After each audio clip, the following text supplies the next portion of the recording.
entende uma coisa, cada um vê algo acontecendo. Então, na particularidade de cada vida que está assistindo agora, que vai ouvir agora, que vai participar ao vivo, que vai se expor depois, na particularidade, na necessidade de cada um, que verdadeiramente o Senhor traga o entendimento, Pai, desta palavra.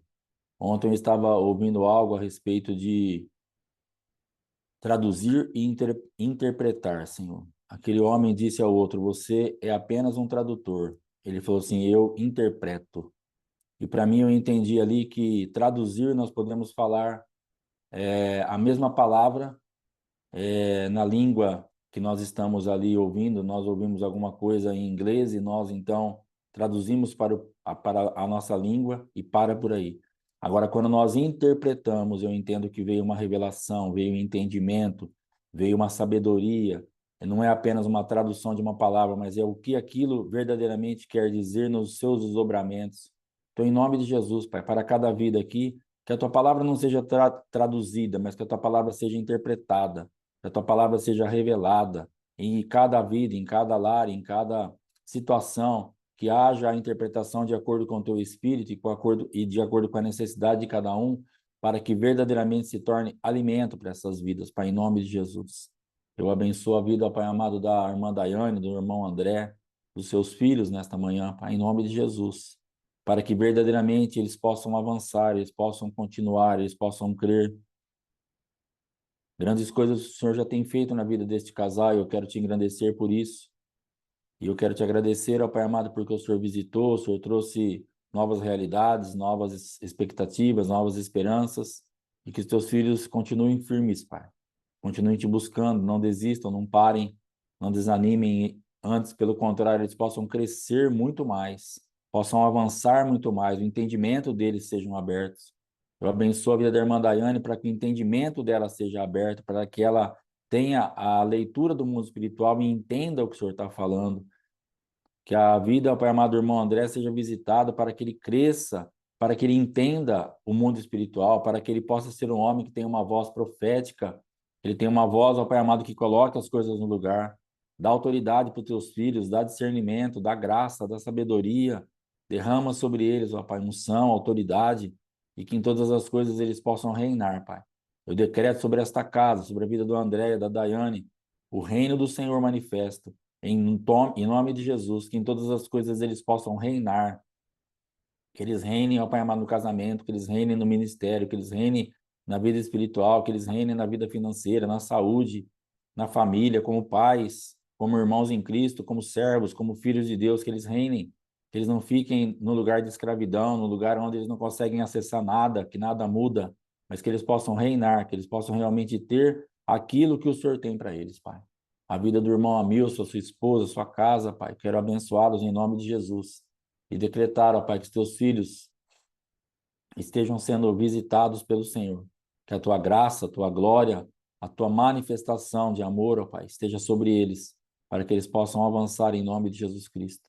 A vida da pastora Rosimari, Pai, quero abençoá-la nesta manhã e decretar sobre ela, sua casa, seu ministério, seu esposo, seus filhos, aquilo que pertence à tua filha, aquilo que era preciso tomar de decisão, Pai, em nome de Jesus, a sabedoria.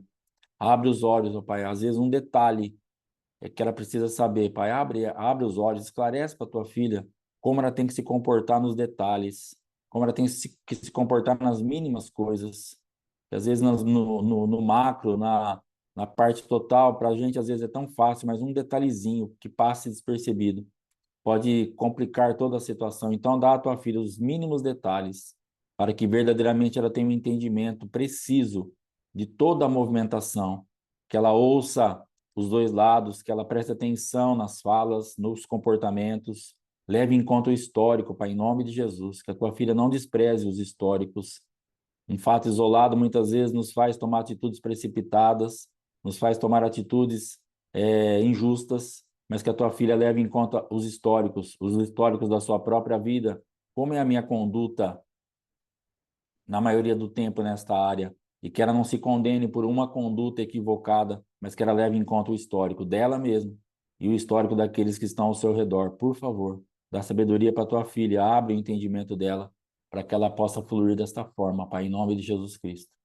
Quero também, ó Pai amado, apresentar diante do Senhor nesta manhã a vida da Vanessa, Pai, em nome de Jesus. Quero abençoá-la e decretar sobre ela que ela continuará decidindo o que o Senhor tem tomado de decisão. A Vanessa tem, ó Pai amado, procurado decidir através daquilo que o Senhor tem decidido. E isso eu creio que tem sido imputado a ela como justiça, Pai, porque ela tem descansado no Senhor. Ainda que tenha doído, ainda que é difícil, ainda que é complicado para ela tem se exposto a esse mundo espiritual. E em nome de Jesus, que a Vanessa possa continuar se movendo assim, possa continuar crendo que a tua decisão é o melhor para ela, que aquilo que ela não está enxergando, aquilo que ela não está vendo, aquilo que ela não está entendendo, mas que o Senhor está mandando fazer é o melhor para ela. E aquilo que ela está vendo, entendendo, enxergando, e que o Senhor não está mandando fazer, também é o melhor para ela não fazer. E é uma guerra tão grande para nós, ó Pai, esta situação. Porque nós estamos vendo e queremos tomar uma atitude, nós estamos ouvindo e queremos fazer alguma coisa, mas em nome de Jesus, ajuda a tua filha a descansar em ti. Cobre-a com teu sangue, Pai. Sua vida, aquilo que pertence a ela, o entendimento dela, aquilo que ela é responsável, ela possa verdadeiramente ser visitada pelo Senhor. E que o teu sangue, Pai, esteja sobre a vida da tua filha, em nome do Senhor Jesus. Que tu possas operar nesta manhã a nosso favor, tu possas nos trazer, ó Pai, entendimento, nos trazer dependência, entrega, revelação, sabedoria, e que o teu sangue, Pai, seja sobre as nossas vidas. Nos dá vitória nesta manhã, Pai. Cremos na tua misericórdia, cremos na tua graça, cremos na visitação do teu amor a favor das nossas vidas. Louvado e agradecido seja o nome do Senhor, Pai. Que os teus filhos possam conseguir orar, Senhor. Em nome de Jesus, temos um objetivo para que todos estejam orando, Pai. Em nome de Jesus, eu quero repreender toda a resistência à oração dos teus filhos e que, em nome de Jesus, possam estar orando, possam estar realmente gastando esse tempo e não perdendo esse tempo, Pai, em nome de Jesus. Que possam orar, que possam buscar ao Senhor, possam apresentar a Ti, ó Pai amado, as suas causas, as suas limitações, aquilo que eles precisam, possam prestar a Ti uma oração em adoração, em entrega, em nome de Jesus, Pai. E que verdadeiramente Tu possas operar, ó Pai, a nosso favor. Em nome de Jesus. Que o Teu sangue esteja sobre as nossas vidas e que toda resistência das trevas caia por terra. Em nome de Jesus. Que Tu possas, ó Pai amado, operar a nosso favor.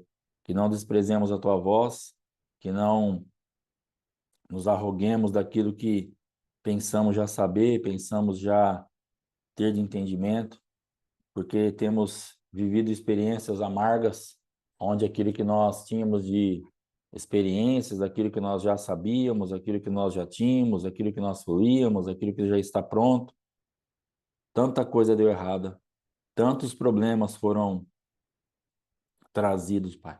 E nós precisamos entender que esse novo do Senhor, por mais que nos incomode, nos assuste e nos assombre, ele é o melhor para nós. Em nome de Jesus, nos ajuda a depender de Ti, nos ajuda a ouvir a Tua voz, nos ajuda a sair de todo ambiente de resistência. Precisamos nos entregar a Ti, Pai, em nome de Jesus Cristo. Que o Teu sangue esteja sobre nós. Arabassoderabashidecai, torialabassoderabashidorabashodecai. Irabassoderabashodecanturia labassoderabashidecai. Ecarabassoderabashodecanturia labassoderabashai, decarabassoderabashou. Canto de alabaxu de canto de alabaçu de cai, tionarabaçu de rabaxi de cai. Elabaçu de canto nuri alabaçu de cai, tionarabaçu de rabaxai de cai, tori alabaçu de rabaxá. Rianço de anto tuniara canturi alabaçu de cai, tionari abaçu de canto alabaçu. Recandeara abaçu de canto nuri alabaçu de cai. Elabaçu de ande rabaxi de rabaçu de canto alabaçu de rabaxei. Elabaçu de canto nuri alabaçu de rabaxu de cai. Relabasuderabaxu de cai, turialamanassure labaxu de cai. Relabaçu de manaxu de cataralamanaxu de caramanassure lamanaxu de cai. Relabaçu de cataralamanaxu de caramanaxu de caramanaxu de alabaci de cai. Ressuria labaçu de cante, unuria labaçu de cai. Relabaçu de cante, unuria labaçu de cate, onarabaçu de rabaxai. engrandecido e glorificado seja o nome do Senhor, Pai. Quero abençoar a vida da irmã Ivonilde, Pai, nesta manhã. Decretar sobre ela e a tua casa, a tua visitação, o teu amor, a tua graça manifesta a favor da tua filha e que ela tenha cada vez mais entendimento e ela possa, Pai amado, fluir no novo do Senhor na vida dela, em nome de Jesus. Amém. Louvado seja o nome do Senhor. Graças a Deus. Aleluia. Bom dia, shalom. Espero que estejam conseguindo orar aí em nome de Jesus. Amém. Falar duas coisinhas aqui da quem estava orando. Eu tive um pastor que ele falou assim uma vez, às vezes a gente faz um Frankenstein e coloca num lugar e fala assim, vai, funciona, e nós precisamos desmontar os Frankensteins que nós fizemos. Em que contexto que ele estava falando? Porque às vezes nós queremos tanto dar certo na vida, e ele estava falando bem num contexto de ministério, crescimento de igreja, que é a nossa maior guerra hoje, é o crescimento da igreja endortina mesmo, da igreja física. Há uma resistência muito grande para isso. Então, o que ele ensinou aquela vez que eu guardei muito e que vai bater demais agora com o orgânico do apóstolo Éder. Ele fala assim, nós fazemos muitas vezes os Frankensteins. Então, o que é isso? Você pega uma coisa que está dando certo no ministério, você traz para cá. Outra coisa dando certo no ministério, você traz para cá. E você vai pegando. Então, um é porque tem uma campanha tal, outro é porque ora de tal forma, outro porque prega tal tipo de palavra. E você vai trazendo aquilo para o teu ministério e você monta, então, esse grande monstro. E você quer que isso funcione.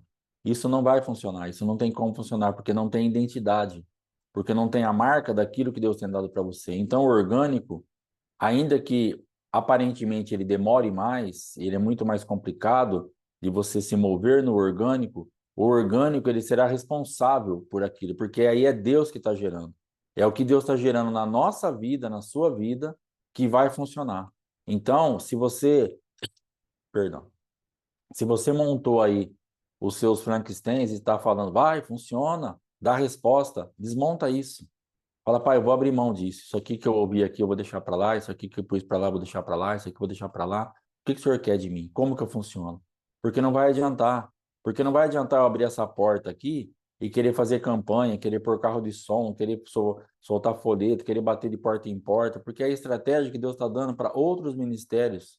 Ah, pastor, funciona, mas não vai funcionar para nós. Não vai funcionar para o Ministério Morra, porque não temos essa direção.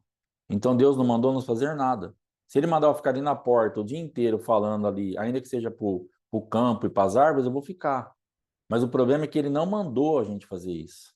E aí nós vamos pegar um monte de ideia, um monte de práticas de outros lugares, ou das nossas próprias grandes ideias que nós temos, e vamos passar vergonha, vamos ficar frustrados, decepcionados, porque aí não vai ter resultado. Aí você empreende força, empreende dinheiro, empreende expectativa, vai em cima de tudo aquilo lá e vai deitar com o mesmo tanto de gente na igreja. Isso se não sair mais por escandalizar, perdão. Por escandalizado a gente está andando tão fora da rota.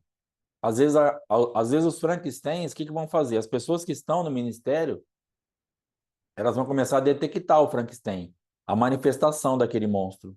E aí ela vai acabar fazendo o quê? Muitas vezes.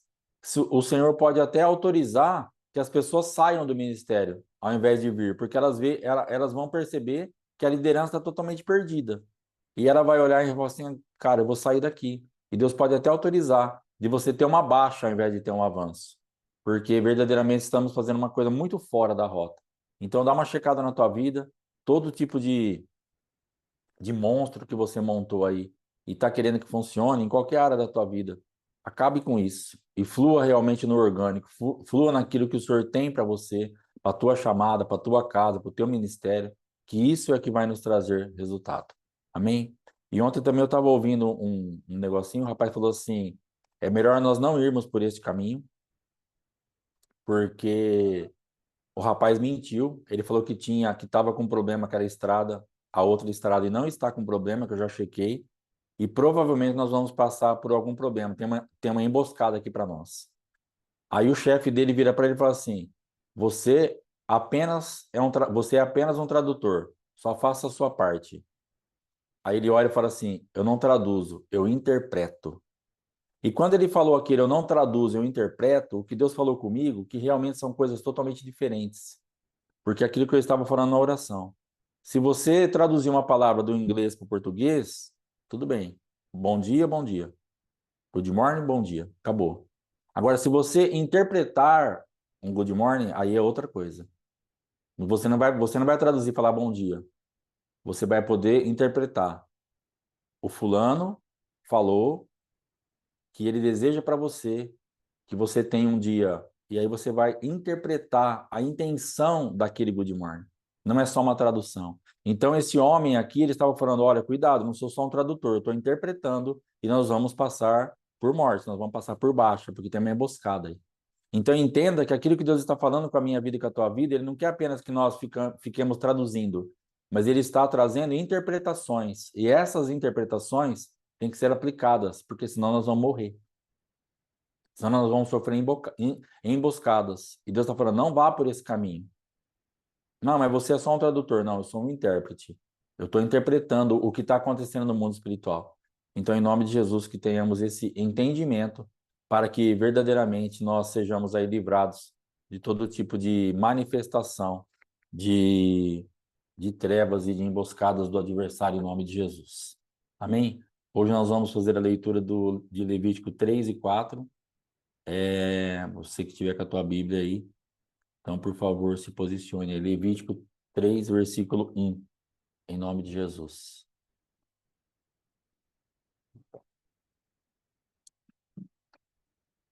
Se a oferta de alguém for sacrifício pacífico, se a fizer de gado, seja macho ou fêmea, oferecê-la-á sem defeito diante do Senhor, e porá a mão sobre a cabeça da sua oferta, e a imolará diante da porta da tenda da congregação.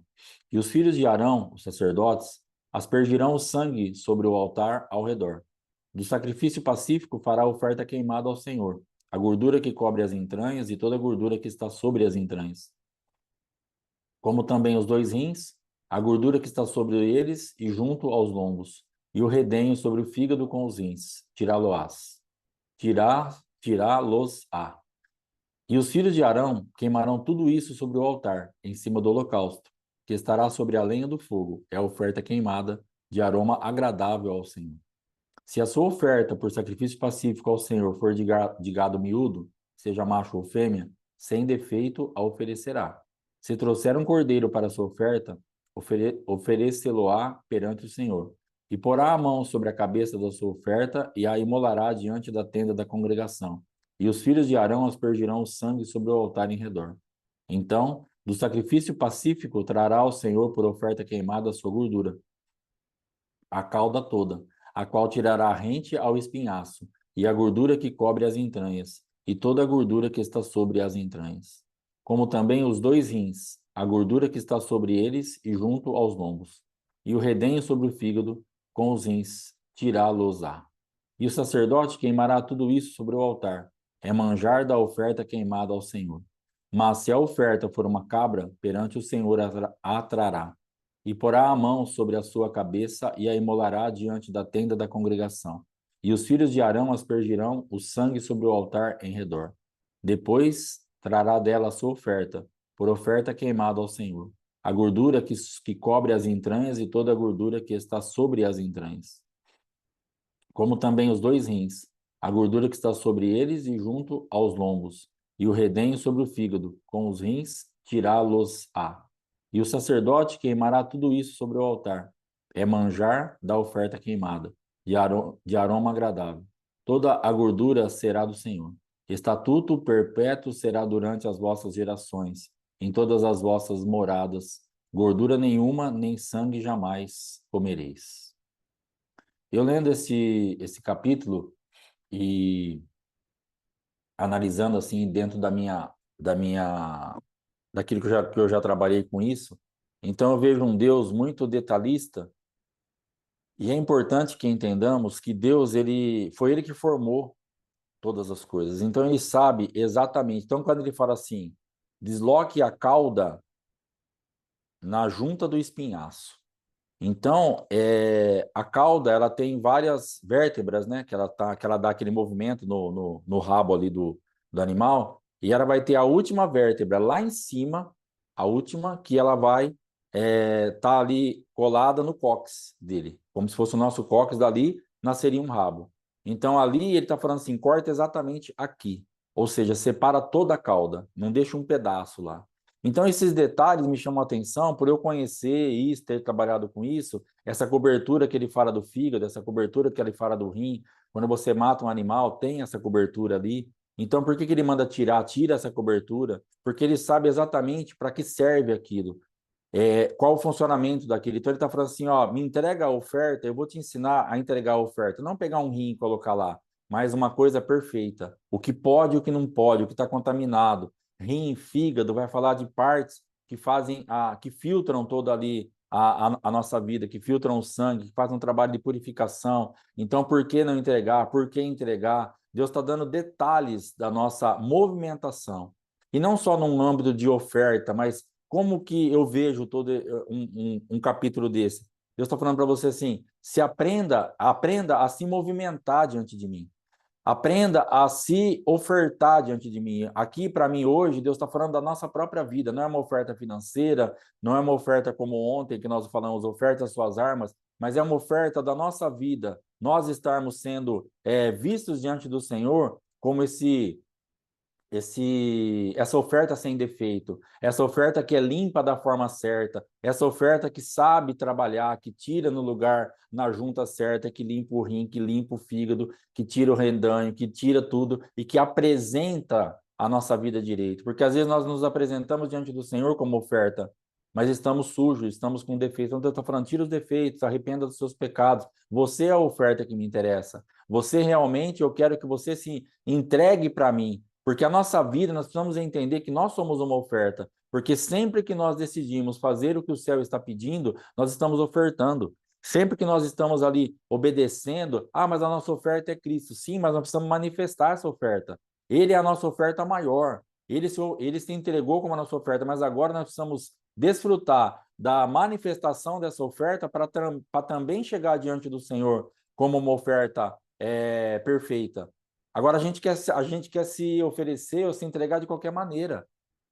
E por isso que tá dando tanto trabalho. Por isso que às vezes você fala: mas não tá bom ainda. Não, não tá bom, porque tem os detalhes para você acertar. Isso aqui é estatuto perpétuo para fazer sempre. Presta atenção na movimentação. Se for manco, se for coxo, se não, não oferece. Então vai se acertar, vai se limpar, vai se purificar, para que a tua oração não seja. Por que a nossa oração é impedida? Porque estamos fazendo uma oferta coxo, machucado, ferido. E Deus não está ouvindo isso. Então nós precisamos acertar esse mundo espiritual. Precisamos entrar na presença de Deus. Pastor, mas perfeito eu nunca serei. Eu sei que você nunca vai ser perfeito, e nem eu, no sentido da essência 100%. Mas o máximo possível que você puder e eu puder me acertar, nós vamos fazer uma oferta mais interessante. Porque às vezes nós vamos ficar, se deslocar aqui a cauda, duas vértebras para baixo, fica uma coisa mais feia do mundo. Porque vai ficar aquele toquinho, não é nem uma cauda, nem tá sem cauda, tá totalmente fora. Então Deus está falando: faça as coisas no lugar certo. Tem uma junta, tem um lugar, tem a marca. Deus sabe exatamente como nós funcionamos e aonde nós vamos ser tocados e tirados para a gente poder ficar limpo, perfeito, para ele olhar e falar assim: tá um trabalho bem feito. Irmão, se você vê, por exemplo, um açougueiro desossando uma carne e colocando lá, limpando, e o outro, você vê a diferença. Se você olhar, você mesmo já deve ter visto alguém trabalhando. Aquela pessoa, ela não tem habilidade, ela não consegue fazer um trabalho que fica uma coisa bonita, fica sempre uma carne esquisita. Então é disso que você está falando. Limpa isso direito. Aos meus olhos, isso não está bom. Fica feio, tá sujo. Então nós precisamos entender que Deus está falando: se limpe, se acerte e entre aí na minha presença o mais perfeito possível. Amém? Levítico 4. Disse mais o Senhor a Moisés: fala aos filhos de Israel, dizendo: quando alguém pecar por ignorância contra qualquer dos mandamentos do Senhor, por fazer contra algum deles o que não se deve fazer, se o sacerdote ungido pecar para escândalo do povo, oferecerá pelo seu pecado um novilho sem defeito ao Senhor, como oferta pelo pecado. Trará o novilho à porta da tenda da congregação, perante o Senhor, porá a mão sobre a cabeça do novilho e o imolará perante o Senhor. Então o sacerdote ungido tomará do sangue do novilho e o trará à tenda da congregação, e molhando o dedo no sangue, aspergirá dele 7 vezes perante o Senhor, diante do véu do santuário. Também daquele sangue porá o sacerdote sobre os chifres do altar do incenso aromático, perante o Senhor, altar que está na tenda da congregação, e todo o restante do sangue do novilho derramará à base do altar do holocausto, que está à porta da tenda da congregação. Toda a gordura do novilho da expiação tirará dele, a gordura que cobre as entranhas e toda a gordura que está sobre as entranhas, como também os 2 rins, a gordura que está sobre eles, e junto aos lombos e o redenho sobre o fígado com os rins, tirá-los-á. Como se tiram os do novilho do sacrifício pacífico, e o sacerdote os queimará sobre o altar do holocausto. Mas o couro do novilho, toda a sua carne, a cabeça, as pernas, as entranhas e o excremento, a saber, o novilho todo, levá-lo-á fora do arraial, a um lugar limpo, onde se lança a cinza, e o queimará sobre a lenha. Será queimado onde se lança a cinza.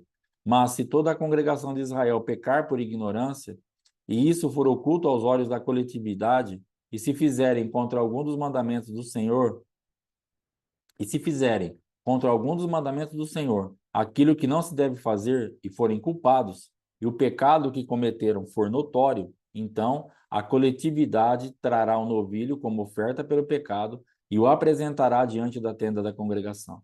Os anciãos da congregação porão as mãos sobre a cabeça do novilho perante o Senhor, e será imolado o novilho perante o Senhor. Então, o sacerdote ungido trará do sangue do novilho à tenda da congregação, molhará o dedo no sangue e o aspergirá 7 vezes perante o Senhor, diante do véu. E daquele sangue porá sobre os chifres do altar que está perante o Senhor, na tenda da congregação. E todo o restante do sangue derramará à base do altar do holocausto, que está à porta da tenda da congregação. Tirará do novilho toda a gordura e a queimará sobre o altar. E fará a este novilho como fez ao novilho da oferta pelo pecado. Assim lhe fará. E o sacerdote por eles fará expiação, e eles serão perdoados. Depois levará o novilho fora do arraial e o queimará como queimou o primeiro novilho. É oferta pelo pecado da coletividade. Quando um príncipe pecar e por ignorância fizer alguma de todas as coisas que o Senhor, seu Deus, ordenou se não fizessem e se tornar culpado, ou se o pecado em que ele caiu lhe for notificado, trará por sua oferta um bode sem defeito, e porá a mão sobre a cabeça do bode, e o imolará no lugar onde se imola o holocausto, perante o Senhor. É oferta pelo pecado.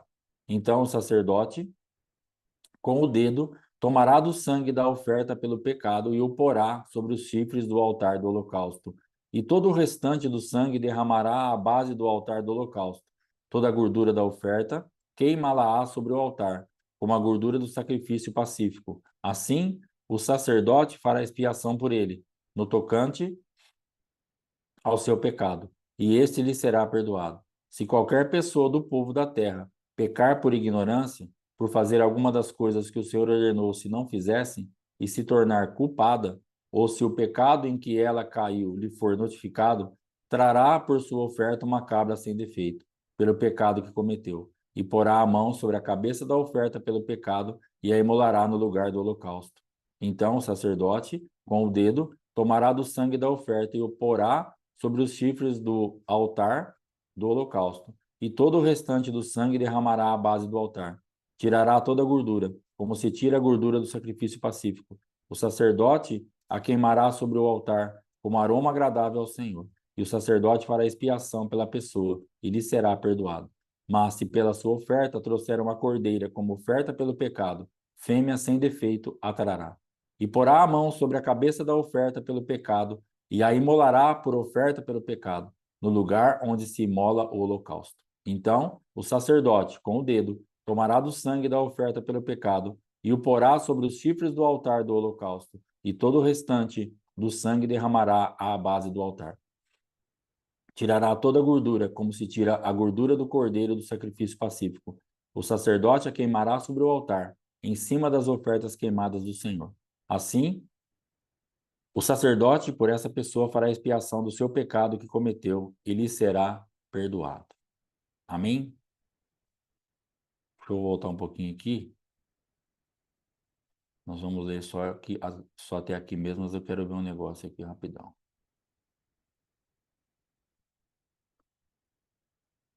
Versículo 3. Se o sacerdote ungido pecar para escândalo do povo, oferecerá pelo seu pecado um novilho sem defeito ao Senhor, como oferta pelo pecado. Irmãos, esse versículo aqui me chamou muita atenção hoje, porque se o sacerdote ungido pecar para escândalo do povo, tem uma oferta para ser oferecida ainda. E nós não damos essa oportunidade para aqueles que estão nessa condição hoje. Nós não temos dado o povo de Deus não tem dado essa condição. Nós mesmo já condenamos esse tipo de sacerdócio e nós temos passado aí por algumas coisas que a gente tem acompanhado de alguns ministérios, de um em específico, e eu percebo que nós não estamos dando esse tipo de oportunidade. Nós não estamos entendendo que é possível um resgate. E nesse versículo aqui, aparentemente para mim, Deus não estava falando assim, só perdoar para salvação, mas é um perdão para mim que pecou para escândalo do povo. Então é um pecado mesmo, um negócio sério. Então, tem a oferta e ele vai continuar no ofício. Nós precisamos aí talvez dar uma olhadinha em certas coisas que a gente já tem firmado, porque nós podemos estar exercendo aí uma, uma justiça ou um juízo maior que a de Deus. Eu não estou falando para a gente fechar os olhos para lideranças que pecam, e nem estou defendendo a minha classe como pastor e etc. Mas o que eu estou falando é que talvez haja para essas pessoas uma saída que o próprio povo não está dando, ou que o próprio restante, né, dos pastores, dos líderes que não caíram em algum erro naquele momento, não estão dando, porque é melhor talvez eliminar. Então aí fica para meditação. Se alguém tiver algum entendimento, me manda aí, manda no grupo, ou me manda no privado. Seria interessante a gente ter um entendimento sobre isso daí. Amém? Antes de nós falarmos aqui do que eu quero falar hoje, da palavra que Deus me deu, do entendimento que Deus me deu, algo da minha vida, que eu creio que vai servir para os irmãos. Ontem também eu ouvi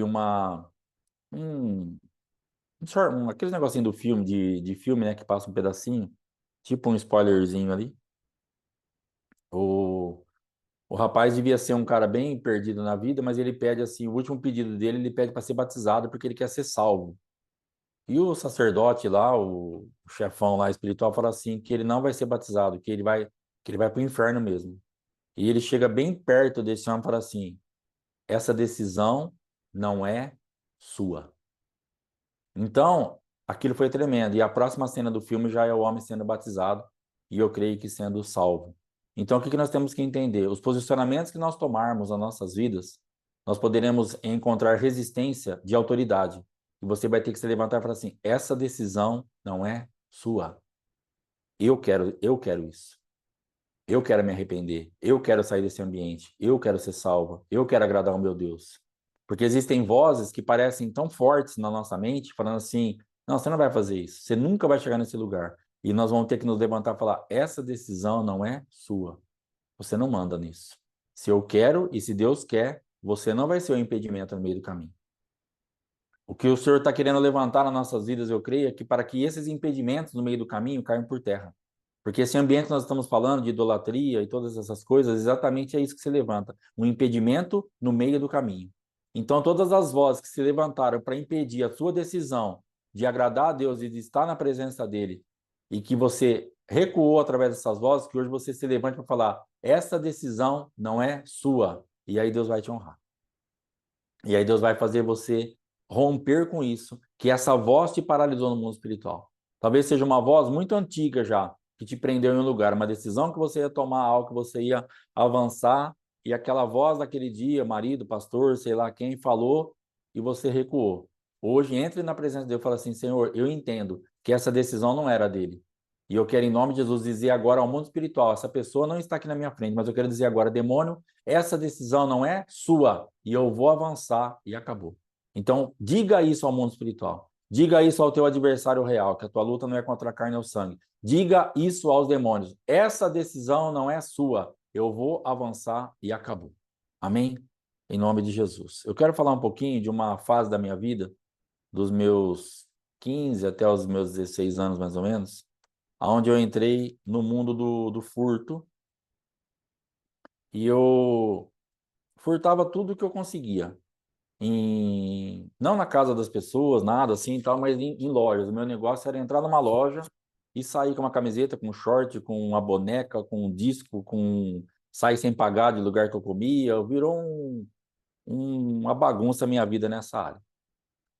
Minha situação financeira da minha casa, no caso, sempre permitiu, ainda que fosse aquela vida que eu já falei do meu pai, aqueles altos e baixos, aquela bagunça e tal, mas assim, sempre para comprar ali o que eu furtava, o que eu roubava, sei lá, e para pagar o que eu comia, eu sempre tive. Mas por que eu entrei nesse mundo? Porque realmente isso aconteceu na minha vida e eu então me deixei levar por isso e isso me atraiu. Num primeiro momento, eu fui pego meio que de surpresa, digamos assim. A gente estava na cidade, eu e um rapaz que era meu amigo na época, e ele falou: Ó, tem um negócio assim, assim, você entra na loja, faz essa lá e sai, vamos fazer? E naquele momento eu nem pensei em nada, eu falei: vamos. E eu fiz, e aquilo deu certo. Mas o que me chamou a atenção não foi o produto que eu furtei. O que me chamou a atenção foi a moral que eu tive diante dos outros amigos quando ficaram sabendo que eu fiz aquilo. Porque foi suprida uma carência do meu coração do idiota, do tonto que eu era. Porque eu tinha marcas na minha vida que me machucavam muito. Porque eu sempre fui péssimo em exercício físico. Então, quando eu ia fazer lá a corrida, a barra, a flexão, todas essas coisas, eu não conseguia desenvolver isso. Então, as pessoas tiravam muito sarro de mim. Eu era muito perseguido por isso, os outros alunos. Nós éramos em 30, em 29 na nossa turma. Então, dentro desse ambiente, eu sempre fui muito perseguido, porque eu tinha que fazer lá, acho que a corrida, eu lembro que para tirar A, tinha que dar 35 voltas em volta da quadra. E para tirar C, que era a nota mínima, acho que tinha que dar 19 ou 20, eu não lembro direito. Para eu tirar C, o rapaz que marcava as minhas voltas, que era um outro amigo meu, ele marcava umas a mais, senão nem o C eu não conseguiria. E as pessoas, ele mesmo dava as 30 e poucas voltas, brincando, corria de costa, virava, e sempre naquele ambiente de chacota que eu estava inserido.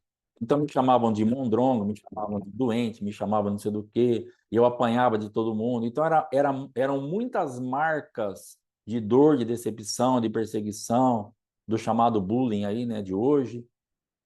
Nem sei se já existia essa palavra lá, se já falava disso há 40 anos atrás, mas eu vivi muito tempo dentro dessa atmosfera do bullying, dentro dessa atmosfera de perseguição, de ir para lá. Então, o jeito de andar era escarnecido, o meu peito aqui, ele é fundo, então eu tirava a camisa, as pessoas zoavam, nariz com 15 anos, narigudo, e a parte física horrível. Então, mondrongo, você é não sei o quê, ruim de bola, ruim de tudo. Então, irmãos, era muito difícil a minha conduta no meio daquele grupo.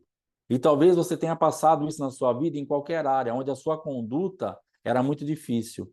E hoje o que Deus vai falar com a minha vida e com a tua vida é para que nós saiamos de lugares que nós lançamos mão para ser suprida a nossa carência, para que você se desvencilhe disso, para que você seja só quem você é, porque Deus vai te honrar exatamente como Ele te formou.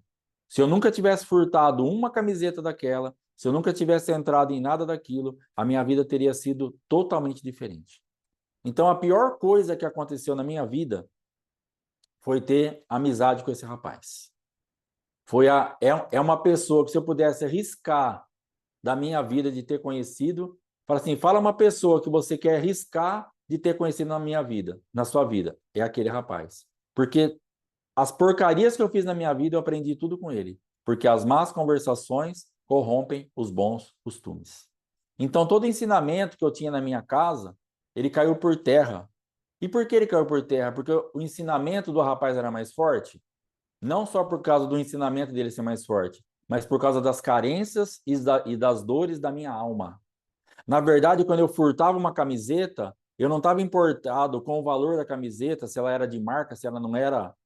Para mim, tanto fazia, porque eu furtava coisas que nem servia para mim, ou maior ou menor, mas o meu prazer era furtar e que as pessoas ficassem sabendo que eu fiz aquilo, os outros meninos, para minha moral subir. Falar: olha o que ele conseguiu fazer. O que eu pensava, ele não é tão tonto assim. Ele não é tão mondrongo assim. Ele não é tão idiota assim. E aquilo foi alimentando a minha vida. Aquilo foi me levando em lugares, isso, para ter respeito, para ter realmente uma autoridade, uma voz, para as pessoas pararem de escarnecer de mim, de zombar de mim. Então aquilo me protegia. Aquele ambiente de furto, de ser um cara que entrava com 10, 12 meninos numa loja das Americanas, por exemplo, e saía ali com a comanda. Então as pessoas iam comendo e a maioria das coisas marcava na minha comanda. E na hora de sair, eu saía sem pagar. Então eram 10, 12 meninos me vendo sair dali e falar, ó. E aquilo para mim eu saía inflado, igual um sapo boi. Sabe? Já viu aquele sapo boi que você mexe, ele incha? Eu ficava daquele jeito. Porque aquilo me fazia me sentir importante, ter respeito. Então, aquelas coisas pararam. E tanto eu não me preocupava com o que ia pegar, se ia ter utilidade ou não, porque 90% das coisas, 80% das coisas que eu furtei, eu dava para os outros, mesmo porque eu não podia chegar com tudo aquilo em casa, que daria problema. Da onde você está tirando aqui isso? Então, ou eu vendia por um preço bem barato, ou eu trocava na época por fichinhas de fliperama para jogar, ou eu dava para os outros. Então, o que acontecia? Era simplesmente ambientes para suprir as minhas carências emocionais. Não era uma necessidade financeira. Ah, mas você pegava porque você não tinha uma camiseta. Não, eu tinha muita camiseta. Eu tinha muita roupa. Comprada mesmo. Que minha mãe dava, que meu pai dava. Eu não precisava daquilo. Eu tinha dinheiro para ir na Americana, comer o meu lanche, sair e pagar. Eu tinha dinheiro para comprar uma bonequinha de vez em quando. Eu roubava. Teve dia de eu roubar todo dia. Eu saía da escola, passava na loja Americana e pegava uma fofolete, uma bonequinha daquelas. Quem é mais velha aí vai saber, uma bonequinha. Todo dia eu levava uma daquela para minha irmã. Ela deve ter mais, acho que já jogou fora, mas devia ter mais de 80 daquele negócio lá. Todos os modelos ela tinha. Tudo furtado. Por que que eu fazia isso? Porque eu me achava importante. Porque depois eu contava para os outros. Porque depois aquele tipo de conversa corria na escola. E mesmo eu tendo um pânico interno, porque a qualquer momento parecia que a polícia ia chegar, parecia que ia descobrir, parecia que ia isso, mas a minha carência era tão grande, a minha necessidade de ser aprovado era tão grande, a minha vontade de estar num outro ambiente era tão grande, a minha vontade de não ver as pessoas rindo da minha cara era tão grande, que eu rompia com todo esse medo e fazia aquilo. Porque eu pensava assim, não vão mais rir de mim. E pelo contrário, vão me aprovar, vão achar que eu sou alguma coisa especial. Porque é o que a maioria achava. Lógico que tinham alguns alunos que reprovavam, mas aqueles que estavam ao meu redor acabaram virando os meus fãs. Então você precisa entender que você está cercado de fãs hoje, mas porque você está tendo uma conduta pela tua carência. Então você não fala não por carência, você faz tudo que te pede por carência, você está em ambientes que não é para você estar por carência, porque você não quer mais ouvir o não dessas pessoas, você não quer mais ouvir a desaprovação dessas pessoas, você não quer mais passar por nenhum tipo de perseguição. E isso está te ferindo mais ainda. Isso está te levando em ambientes horrorosos. E você precisa renunciar com tudo isso. E Deus me tirou daquele momento, apesar de eu não ser convertido, com algo que eu tinha de ensinamento do meu pai. Porque teve uma vez que teve um surto de imbecilidade na nossa cabeça, e nós subimos na Batista de Carvalho, em Bauru, e aquele dia foi assim: toda loja que a gente entrava dava certo de pegar alguma coisa. E nós furtamos muita coisa. E eu e mais um outro rapaz, no surto de imbecilidade, nós entramos numa loja e pedimos sacolas, porque a gente precisava tirar das sacolas que estavam muita coisa, para dividir, para dar para os meninos levar embora. E naquilo que nós pedimos as sacolas, o rapaz falou assim: põe essas sacolas aqui em cima do balcão. E aí a gente tentou sair, os vendedores vieram, seguraram a gente, e ele começou a tirar aquelas coisas e pediu a nota fiscal. Cadê a nota fiscal disso tudo? E nós tínhamos algumas notas fiscais de algo que a gente tinha comprado, que às vezes a gente entrava numa loja, comprava alguma coisa e furtava alguma coisa. A gente tinha algumas notas, ele separou que tinha nota e colocou numa sacolinha e devolveu. Falou, cadê a nota do resto? E chamou a polícia. E eu na porta dessa loja, o vendedor me segurando num braço e segurando o outro amigo meu no outro braço, e a gente esperando a viatura chegar. E na minha cabeça ficava o quê? Eu com 15 para 16 anos, meu pai falava assim, se você mentir ou se você roubar, eu te mato. Ele não falou eu te bato. Presta atenção, eu te mato. E meu pai era meio louco. Porque bater, ele batia mesmo. E matar, eu não tenho muita dúvida que ele faria, dependendo do nível de raiva que ele tivesse ficado. Então, dentro desse ensinamento, eu cresci ouvindo isso. Eu ficava ali na porta daquela loja esperando a polícia chegar. Se eu for para a delegacia, e se meu pai for me buscar, eu vou morrer. Eu te mato. E eu fiquei ali um tempo. E esse meu amigo puxou o braço e correu para cima. E eu também puxei meu braço e corri para a rua de baixo. E eu corri da Batista de Carvalho até na Bela Vista sem parar. E se você um dia vier em Bauru e nós tivemos a oportunidade de ir lá para te mostrar, o que eu corri foi sobrenatural, porque eu acabei de falar agora que eu não corria, eu não aguentava, eu não tinha força física. Mas aquele dia eu corri uns 40 minutos sem parar. E a Bela Vista é uma rampa, assim, de tanto medo.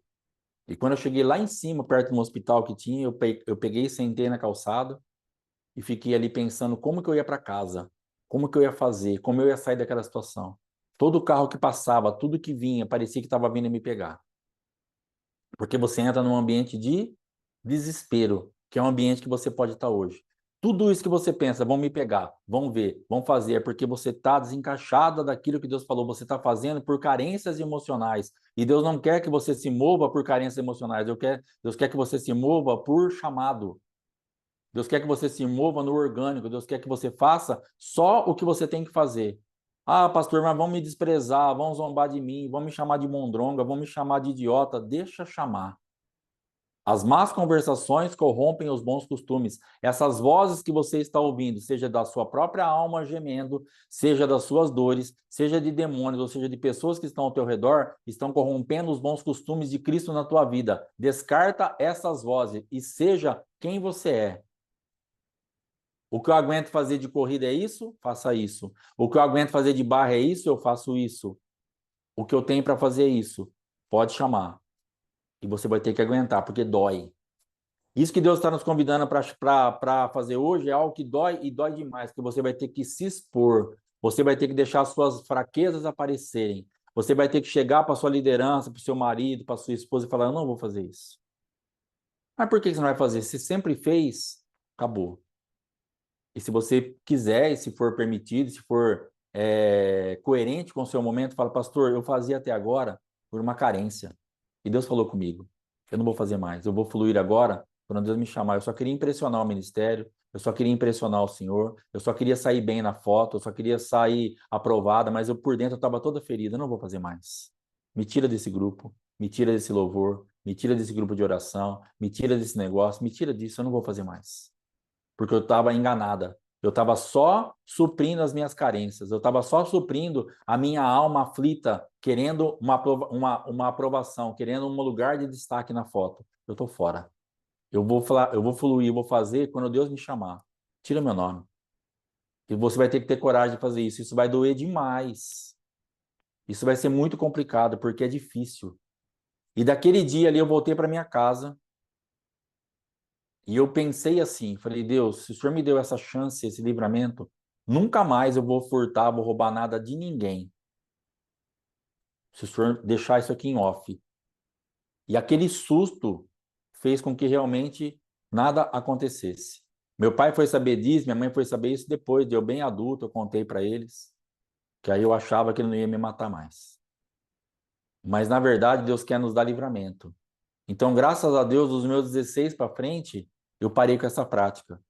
Mas, na verdade, nós estamos em ambientes onde nós precisamos romper com isso, irmão. Isso está te fazendo mal. Isso está, além de você estar fazendo o errado, você não está fazendo o certo.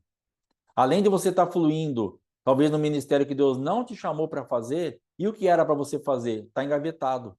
E aí você está triste, está abatida, está abatido, está fluindo naquilo que os homens te colocaram porque você quer aprovação por causa da carência da tua alma e está deixando de fazer aquilo que Deus mandou você fazer, que talvez não tenha tanto destaque diante dos olhos humanos ou confronte os olhos humanos. Então, olha como eu e você nós podemos estar tão fora da rota. Estamos fazendo algo que o homem mandou para suprir a nossa carência. E não estamos fazendo algo que Deus mandou para obedecer a Deus. Então estamos fazendo o errado e o certo está esquecido. E você vai ter que colocar o certo para funcionar e tirar essa ordem do homem que está alimentando a tua carência. O furto, para mim, me alimentava. Entenda que isso que você faz, esse ministério que você está, isso que você está fluindo na sua casa, práticas, não sei o que Deus vai falar com você. Isso é alimento para você. Você está precisando disso por causa da carência. Você precisa ser curada primeiro, para depois você poder realmente falar assim, eu não quero mais isso. Então, hoje, em nome de Jesus, eu te abençoo para que você seja curada das suas carências, das suas deficiências, daquilo que você é desprezada, daquilo que você foi em ambientes onde menearam a cabeça, deram com ombros, disseram que você não ia chegar em lugar nenhum. Eu te abençoo para que as tuas carências emocionais, as tuas carências de alma sejam completamente curadas, para que você tenha a condição no mundo espiritual de falar, eu não preciso mais disso, eu já sou curado em Cristo. Agora eu posso falar? Não. Eu não vou furtar nada. Se eu fosse um homem curado, um menino curado com 15 anos, aquela vez que o rapaz me convidou, falou, rapaz, você tá louco? Não quero isso não, moço. Eu não preciso disso para nada. Em nenhum ambiente isso vai me pegar. Mas como eu tinha uma carência, então o diabo fica rastreando, ele fica como um radar. Onde eu posso pegar? E aí uns entram em prostituição, outros entram em adultério, outros entram no roubo, como eu entrei, outros entram em coisas lícitas. O problema é que a carência ela não vai pegar a gente só em coisa ilícita. Ela vai pegar a gente em coisa lícita para a terra, mas ilícita para o céu. Essa é a sua queda. Ah, pastor, graças a Deus, louvado seja o nome do Senhor. Eu nunca roubei, eu nunca adulterei, eu nunca matei, eu nunca era lá. Tá, a lei você cumpriu, tranquilo. Agora Jesus está falando, entrega tudo isso aos pobres e me segue. Aí é o teu problema. Jovem rico. Essas riquezas que estão sobre as nossas vidas e que o Senhor Jesus está falando assim, que você está perguntando para ele, Senhor, como eu faço para te agradar? Como eu faço para herdar o reino? Como eu faço? Ele falou assim, cumpra os mandamentos. Ah, isso eu já cumpro. Jesus falou para ele assim, para o jovem rico, é verdade. Então agora faz o seguinte, vende tudo que você tem, dá aos pobres e me segue. Aí ele foi embora triste, porque as suas riquezas eram muitas. Então, na verdade, isso que você tem, isso que eu tenho, são riquezas que o senhor está falando, não, é verdade, você não adulterou, você não roubou, você não matou, graças a Deus.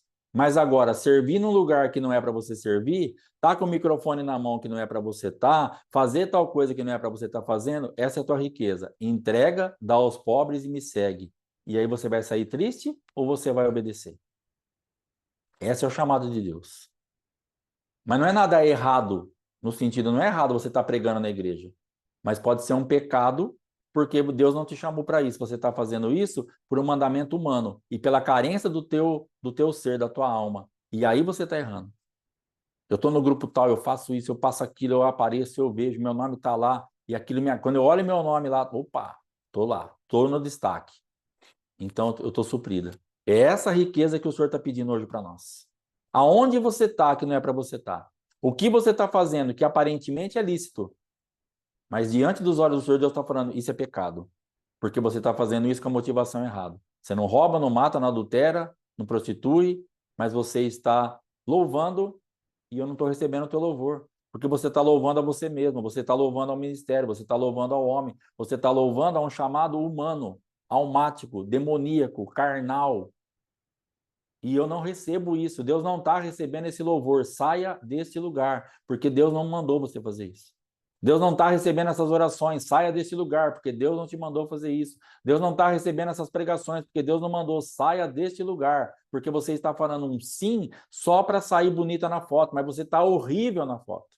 Precisamos entender que nós estamos horríveis na foto. Quando eu furtava e chegava na escola e todo mundo, eu me achava lindo na foto, mas eu estava horrível na foto. Mas a gente não enxerga isso. Então hoje há um convite de Deus para a nossa vida. Entregue as suas riquezas. Por isso eu creio que o Senhor Jesus não deixou ele ser chamado de bom por aquele jovem rico.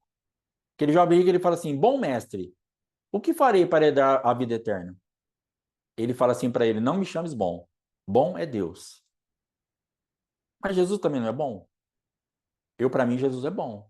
E por que eu entendo que ele não se deixou chamar de bom pelo jovem rico? Porque, cara, não me chama de bom, porque bom para você é Deus. Porque quando chegar a hora de você obedecer o que eu falar, eu não vou obedecer. Então, para você, eu não sou bom. Porque você, lá no final, ele falou assim: eu não roubo, não adultero, eu cumpro os mandamentos. Então, para ele, Deus era bom, porque ele obedecia. Mas quando Jesus deu a ordem, falou assim, vende tudo que tem, dá aos pobres e me segue, ele não obedeceu. Então, Jesus para ele não foi bom. Então, Jesus, já sabendo disso, falou para ele, não me chames bom. Bom para você é Deus. Fica só nessa atmosfera. Ele já sabia que aquele jovem não ia romper. Então, hoje, não adianta você querer chamar Jesus de bom. Jesus não está sendo bom para você, porque você não obedece. Jesus não está sendo bom para mim. E ele não está se deixando chamar de bom, porque nós não obedecemos. Estamos cumprindo muitas leis. Estamos dentro da casa do Senhor com muitos mandamentos, daquele de não mata, não rouba, aquelas coisas mais pesadas, mais grossas, nós estamos obedecendo. Então, para nós, bom é Deus. Mas quando o Espírito Santo vem afunilando, e Jesus vem afunilando, assim, agora entrega isso aqui e me segue, é uma riqueza para nós. Esse microfone na sua mão é uma riqueza para você, e você não quer abrir mão dele. Então, bom para você é Deus, Jesus não. E você não quer abrir mão desse microfone, por quê? Porque isso acaricia o seu ego. Isso te traz um ambiente de aprovação. Isso faz as pessoas olhar para você e falar assim, nossa, eu achei que ela era mais esquisitona, mas ó, da hora a palavra que ela trouxe, hein? E não pensa que você vai falar abobrinha, não. Não é para você parar porque você está falando abobrinha. Você está falando coisa certa. No teu louvor, o céu desce. Pastor, então não entendo nada. Por quê? Você está mexendo com o mundo espiritual, você tem uma capacitação, você tem um chamado, você tem uma unção e o céu desce. Até por respeito ao ouvinte. Isso não quer dizer que você está fazendo certo. Eu caminhei com um pastor um tempo, assim, conhecendo a vida dele de perto, eu nunca vi coisas tão precisas que nem saíram da boca daquele homem. Eu fui numa visita com ele, que a moça estava grávida, ia ter o filho, e estava com muita dor. E o irmão dela chamou a gente. Ele disse assim, nós vamos lá orar. Chegou lá, ele olhou para a cara da moça e falou assim, eu vou orar por você, essa dor vai passar agora, você vai ter esse filho amanhã, e ele é um menino. Eu falei, agora ele se lascou. Porque isso aí, cara, para mim, eu olhando aquele quadro, nada ia se cumprir. Não ia passar a dor, não ia nascer no outro dia, e talvez o menino até tinha chance. Mas eu falei, agora ele se lascou. Ele orou, a gente foi embora. No outro dia, o Jean ligou. Pastor, a minha irmã, do momento que o pastor orou, não teve mais dor. A criança acabou de nascer hoje e é um menino. Falei, cara, mas como que pode isso? Porque eu sabia que a vida dele estava em profundo pecado. Eu sabia, eu acompanhava ele, eu sabia como que estava a vida dele, que até foi a igreja que eu falei para minha esposa, esse aqui foi meu último culto, eu não volto mais nessa igreja. E ela falou assim para mim, espera mais um pouco, isso era um domingo. Na quinta-feira a igreja fechou. Ela falou assim, espera mais um pouco, porque o preço pode ser alto. Eu falei assim, eu pago o preço que for, mas eu não volto mais aqui nessa igreja. Porque eu sabia que ele estava totalmente bagunçado na vida dele. Financeiramente, sexualmente, estava um rolo. Eu falei, eu vou dar linha na pipa disso aqui. E ele me traz um entendimento dessa envergadura. E isso se cumpre. Aí sabe o que acontece? Aquela moça precisava. Ela estava crendo. Ela estava com fé. E Deus permitiu que ele fosse usado, porque ele tinha o dom. Ele tinha essa chamada. E ele foi usado. Você tem o dom, você tem essa chamada, mas não está. Você tem, como a pastora Fátima em cima, você tem a autoridade, mas não tem a autorização para fazer isso. É uma autoridade não autorizada que ela nos ensina. Então você precisa entender que você está num ambiente onde você tem autoridade para fazer. Então você está pregando, você está louvando, você está orando, você está indo e está fluindo, não está travado. Mas você não tem autorização de Deus. Você tem autorização dos homens e você tem a sua própria autorização pela carência e necessidade de aprovação. E Deus está querendo te tirar disso. Fala, saia desses ambientes. Eu não estou te autorizando. Eu só te dei por enquanto a autoridade. Espera o meu tempo. Você flui pelas carências e necessidades do seu coração. Saia desse ambiente de furto. Porque talvez eu furtasse camiseta e fofolete. Você furte glória, você furte honra, você furte obediência, você furte desobediência, talvez você furte outras coisas. Talvez nem o mandamento básico você pensa que está cumprindo e está. No roubo, no mato, quem falou? Às vezes você está matando um monte de coisa, roubando um monte de coisa, adulterando um monte de coisa, achando que está tudo bem. Porque você está fazendo aquilo que Deus não mandou você fazer. Você está fluindo naquilo que Deus não mandou você fluir. Isso não vai adiantar, irmãos. Todo o ambiente que você estiver fazendo para suprir suas carências, para aparecer, para ser aprovado, Vai lá, irmã, Deus te abençoe. Para ser aprovado, para ser de alguma forma, vê se você consegue tomar ceia antes de ir, tá, irmã? Para ser aprovado, para ser de alguma forma chamar atenção ou aplacar as dores da sua alma, do seu coração, saia desses ambientes, porque você vai estar fluindo numa coisa totalmente fora daquilo que Deus tem para a tua vida. Então, que o Senhor te abençoe, te traga esclarecimento, te traga graça, nos traga unção, sabedoria, para que nós brequemos tudo isso e coloquemos para funcionar só o que Deus está fazendo, a gente funcionar. Ai, pastor, mas se eu parar, vão falar que eu sou inútil de novo. Não tem problema. Se a foto sair bonita no céu, calma que é ela que te representa. Pastor, se eu parar, minha foto na terra vai ficar feia de novo. Não tem problema. Se a do céu ficar bonita, é ela que te autoriza.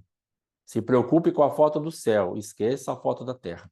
Esqueça a foto dos homens, esqueça a foto do diabo, esqueça a foto da tua alma, esqueça a foto das tuas carências. Só se apegue à foto do céu. Se Deus falar para você, filha, você está aí só para suprir uma carência, sai e a desse ambiente, em nome de Jesus. Amém? Pega a tua ceia, o teu pão, o teu suco, teu mel. Vamos ceiar em nome de Jesus. Irmãos, não esqueçam que amanhã é quinta, nós vamos ter a aula de manhã normal. Aí depois, sexta, nós não vamos fazer, que a gente vai, amanhã, logo depois da aula, a gente vai estar viajando. Aí sexta a gente não vai fazer, nem segunda, que eu vou estar voltando da viagem, em nome de Jesus, e nem terça, que eu vou dar uma respirada. Então a gente vai fazer amanhã e depois a gente volta somente na quarta, tá bom? Já vai anotando aí para você não esquecer. Em nome de Jesus. Pega aí a tua ceia, vamos orar.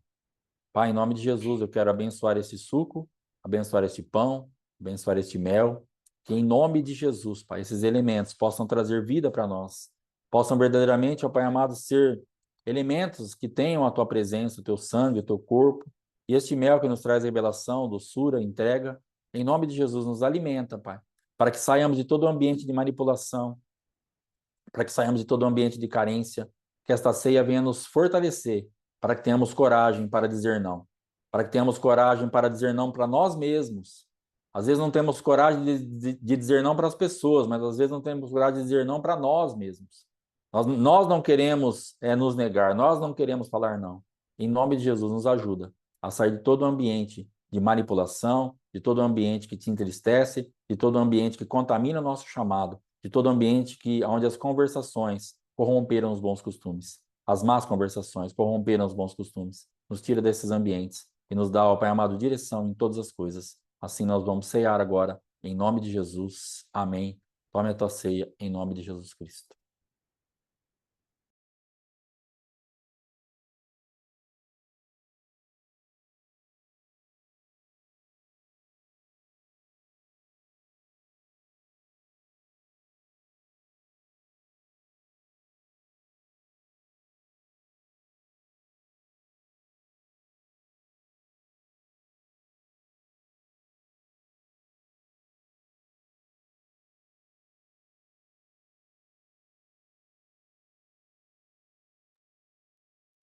Glória a Deus.